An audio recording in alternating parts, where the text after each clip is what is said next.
haven't heard from God in a while? Don't mistake his silence for absence. You've been praying, waiting, crying out, but heaven feels it quiet. And now, you're wondering if I even hear you anymore.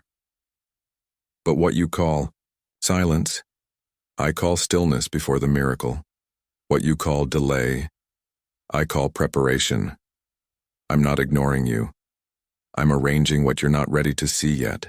Even when a seed is buried, it's still growing. Just because you can't see me doesn't mean I'm not working. Your story is unfolding behind the curtain. Quiet doesn't mean forgotten. Stillness isn't rejection. I promised. I'd never leave you, and I haven't. Trust me, even in the quiet. You're closer to breakthrough than you think. Comment.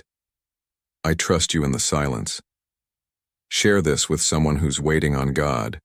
Save this for the next time it feels quiet.